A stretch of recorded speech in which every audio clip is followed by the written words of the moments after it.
మా నాయకుడే అనుకోనింటే ఈరోజు నువ్వు ఈ మండలంలోకి కూడా అడుగుపెట్టు, మా కార్యకర్తలు మేమే అనుకోనింటే ఈరోజు ఈ మండలంలోకి నువ్వు అడుగు పెట్టవని మరొక్కసారి పులివెందుల ఎమ్మెల్యే గారు కూడా నేను పేరు పేరున కూడా నేను కూడా తెలియజేసుకుంటూ, పదే పదే మీరు అనవసరంగా లేనివి ఉన్నట్టు సృష్టించి మాట్లాడడం కూడా అది కరెక్ట్ కాదు.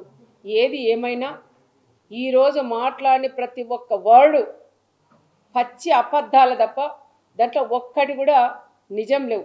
నేనే అన్న టీవీ ఆఫ్ చేయండి, ఎన్ని పచ్చి అబద్ధాలు. ఏదైనా కనీసం దాంట్లో నిజాలుంటే 1% అబద్ధం చెప్పినా 99% నిజాలన్నా ఉంటే చూడొచ్చు, కానీ 99% కూడా 100% కూడా అబద్ధాలు తప్ప దాంట్లో ఒక్కటి కూడా. ఒక మాజీ సీఎం అయ్యా నువ్వు పచ్చి అబద్ధాలు మాట్లాడుతుంటే ప్రజలు నవ్వుతున్నారు. ఒక్కసారి మీరు కూడా ఆలోచన చేయాలని, ఏదైనా ఇలాగ వచ్చినప్పుడు మీరు కూడా ఏం మాట్లాడాలి ఏం మాట్లాడకూడదని తెలుసుకొని వస్తే కూడా బాగుంటుందని కూడా చెప్తున్నాం. ఈరోజు వచ్చినది కేవలం పరిటాల కుటుంబం టార్గెట్ చేయడానికి, లింగమయ్య ఫ్యామిలీని పరామర్శించడానికి వచ్చినట్లు వచ్చి ఇంత రాజకీయం చేసి ఈరోజు జగన్ రెడ్డి కూడా వెళ్ళారు. ఏది ఏమైనా మా కార్యకర్తలందరూ కూడా ధైర్యంగా ఉన్నాం. ఎవరు ఎన్ని అడ్డంకలు వేసినా ఏది చేసినా కూడా ఎవరు కూడా భయపడే పరిస్థితులు ఇక్కడ లేరు అని జగన్ కూడా నేను తెలియజేస్తున్నాం. తల్లికి చెల్లికి న్యాయం చేయలేని వ్యక్తి ఈరోజు నా మండలంలో జరిగిన లింగమయ్యకి ఏమి న్యాయం చేస్తారనేది ఒక్కసారి సూటిగానే ఆయన కూడా నేను అడుగుతున్నా. అన్న మా నాన్న చనిపోయాడు, నాకు న్యాయం చెయ్యండి అని 2 చేతులు ఎత్తి జోడించి ఒక సునీతమ్మ జోడించి అడిగితే కూడా ఆ తల్లికి నువ్వు న్యాయం చేయలేని వ్యక్తి ఈరోజు లింగమయ్యకి నువ్వు ఏం న్యాయం చేస్తావయ్యా అని ఆయన్ని కూడా నేను అడుగుతున్నా. ఇంకొకసారి ఎక్కడన్నా నువ్వు పోయినప్పుడు జైలు పలికించుకుంటూ ఎవరైనా చనిపోతే ఆ కుటుంబంతో ఏ విధంగా కూర్చొని పరామర్శించాలనేది కూడా తెలియని వ్యక్తి నువ్వు అని కూడా చెప్తున్నావు. ఎందుకు వస్తాయో నవ్వులు? చావు అయిపోయి 9 రేపు దినమంట. ఈరోజు తను కూర్చొని నువ్వు ముందర మాట్లాడుతూ వెనక నీ వాళ్ళంతా కిలకిల నవ్వుతారా?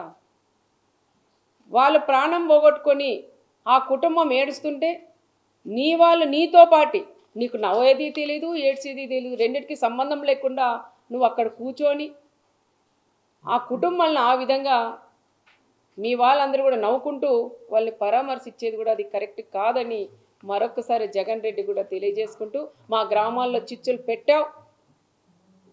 పెట్టొద్దు అన్నావు, పెట్టావు. ఇంకోటి మా కార్యకర్తలందరూ ఒకటే ఛాలెంజ్ చేశారు, నువ్వు వస్తున్నావు బీసీలను నువ్వు చెప్తున్నావు, మరి బీసీలు నువ్వు వచ్చినప్పుడు ఈ రాప్తాడు నియోజకవర్గం ఒక బీసీ అభ్యర్థికి ఇన్ఛార్జ్ ఇవ్వమని ఛాలెంజ్ చేసి మా బీసీలందరూ కూడా అడిగారు. కురువ కమ్యూనిటీకి సంబంధించిన లీడర్లు అడిగారు, వాల్మీకి సంబంధించిన వాళ్ళు అడిగారు. మరి నువ్వు అది చేసేకి నీ చేత కాలేదు, కానీ పచ్చి అబద్ధాలు చెప్పేక మాత్రం పాపరెడ్డిపల్లి హత్య లింగమయ్యని వాడుకున్నాడని ప్రత్యేకంగా కూడా తెలియజేసుకుంటూ సెలవు తీసుకు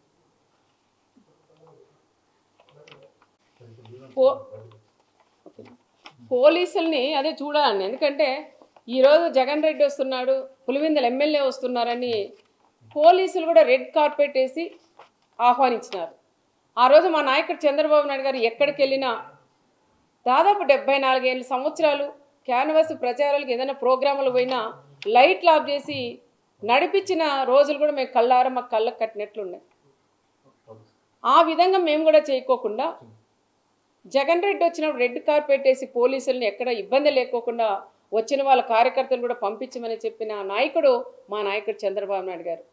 పోలీసు కూడా అదే విధంగా చేశారు. మరి పోలీసుని ఎందుకు టార్గెట్ చేస్తున్నారో అర్థం, అంటే నీకు రెడ్ కార్పెట్ వేసిన దానిక, లేదంటే ఎక్కడ వాళ్ళు అక్కడ కట్ చేసి ఉంటే నీ దగ్గరకు ఒక పిల్లకున్న కూడా నీ దగ్గరికి రాదు. ఆ విధంగా చేసే శక్తి మా అన్న చంద్రబాబు నాయుడులో ఉంది.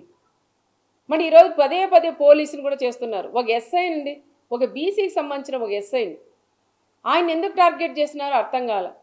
ఆయన పదే ఒక మాజీ సీఎం లెవెల్లో ఉండే వ్యక్తి ఒక బ్రోకర్ అంటాడు, ఒక ఎస్ఐ వచ్చి మన వీడియో కాల్లో మాట్లాడించినామంటారు. మన ఆ ఎస్ఐ కూడా ఎన్ని కష్టాలు పడుకొని చదువుకొని తల్లిదండ్రులు కూడా ఎంత కష్టాలు పెట్టి చదివించింటారు. ఒక ఎస్ఐ అయితే ఎస్ఐది ఏముంటుందండి, పై స్థాయి వాళ్ళు ఏం చెప్తే చేసేవాళ్ళు. ఆ ఎస్ఐని ఏదో రకంగా ఆ తోపు చెప్పిన మాటలు విని ఆ ఎస్ఐని ఏదో రకంగా సస్పెండ్ చేయించాల. నీ గవర్నమెంట్లో ఉన్నాడు, 5 ఏళ్ళు ఆయన పక్కన పెట్టేశావు. మళ్ళీ ఈ గవర్నమెంట్లో ఆయన కరెక్ట్గా జాబ్ చేస్తుంటే ఈ రకంగా మళ్ళీ వీడియో కాల్లో మనం ఒకరితో పలికిచ్చు. నువ్వు ఒక అబద్ధం చెప్పేది కాదు, వీడియో కాల్లో మాట్లాడిచ్చాడు ఎస్ఐ అని చెప్తున్నావు. మరి ఒక్కరితో అయినా మీరు పలికించగలరా? అనవసరంగా మీరు పోలీసుల మీద కూడా పోవడం అది తప్పు అని చెప్తున్నాం. ఇప్పుడైనా జిల్లా ఎస్పీ గారు కూడా పదే పదే చెప్తున్న జిల్లా ఎస్పీ గారికి, మొన్న జరిగినప్పుడు పెనగొండలో అదే ఎస్ఐని, డిఎస్పీని, సిఐలంతా మాజీ ఎమ్మెల్యే తోపు ఇష్టానుసారం మాట్లాడినారు, అమ్మల్ని అక్కల్ని తిట్టారు. మరి ఆ రోజే ఎస్పీ గారు స్పందించి పోలీసులను ఈ విధంగా అరిశారని సీరియస్నెస్ తీసుకొని సీరియస్గా ఏదైనా వార్నింగ్ ఇచ్చింటే ఈరోజు ఇంతవరకు వచ్చేది కాదని నేను ఎస్పీ గారికి కూడా చెప్తాను. ఇప్పుడైనా తల్లి, ఇప్పుడైనా మీరు మేల్కొని, పోలీసు కూడా మీ ద్వారా మీ నుంచి మీరు పెద్దలు అయిపోతున్నారు. కింద ఉండే వాళ్ళు, కింద స్థాయి వాళ్ళు ఎస్ఐలు, సిఐలు, కానిస్టేబుల్ ఉన్నారు, వాళ్ళందరూ కూడా ఇబ్బందులు పడుతున్నారు. వాళ్ళకు ఒక భరోసా ఇవ్వండి, ఒక ధైర్యం ఇవ్వమని మన ఎస్పీ గారికి కూడా నేను తెలియజేస్తున్నాను. పోలీసులు ఉద్యోగస్తులు ఎవరైతే ఉన్నారో వాళ్ళు బట్టలు ఉడిదిస్తానో ఒకసారి, లేదంటే ఉద్యోగాలు ఉడిదిస్తానని చెప్తుంది జగన్. ఇవాళ నాకు కనీస భద్రత కల్పించలేదు, అందుకే హెలికాప్టర్ కూడా సాంకేతికలో అంటే విండ్షీల్డ్ ఏదో డ్యామేజ్ అయింది అని బై రోడ్ ఎలా డ్యామేజ్ చేసుకొని వచ్చి ఉంటాడు ఆయనేను. వైసీపీ నాయకులు చెప్తున్నారు, వైసీపీ నాయకులే భద్రత లేదు మా జగన్కి అని. అంటే హెలికాప్టర్ ఏమైనా పగలగొట్టామా మేము? వాళ్ళకాలి అంటే ఆయన మాట్లాడేది చిన్నపిల్లోడా, పెద్దోడా, సీఎం, మాజీనా ఏమో అర్థం కావట్లేదు.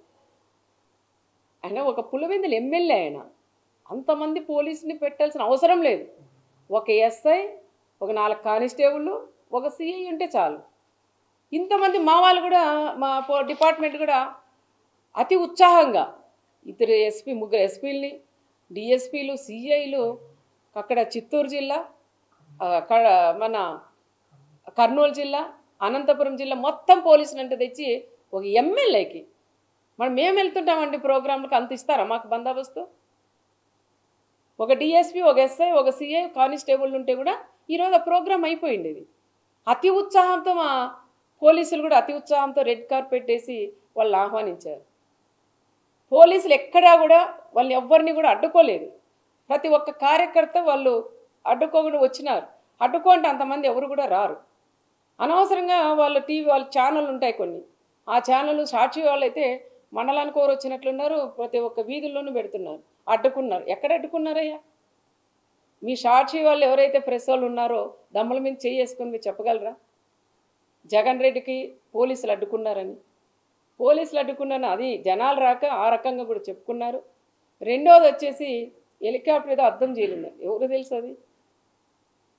ఇంకా దాంట్లోకి ఎక్కినాక పరిటాలలో దాన్ని పగలగొట్టినాడని ఆ తోపు చెప్పలేదు. ఇంకా చెప్తాడేమో అది కూడాను, ఏదో పైనింటి రాయి ఇసిరిందాయమ్మా దానికి ఇది పోయిందని. నీకు తెలియదు హెలికాప్టర్ ఎట్లా ఉందనేది? అదే పనిగా నువ్వు రోడ్డు మీద పోవాల, బై రోడ్ ఇట్లని జనాలందరికీ ఇట్లా చేతులు పోవాలన్న ఆలోచనతోనే హెలికాప్టర్ చూపిస్తూ ఆయన ఈ విధంగా రోడ్ మ్యాప్ పోయినాడు. కానీ పోలీసులకి దీనికి ఎటువంటి సంబంధం లేదు అని చెప్తారు.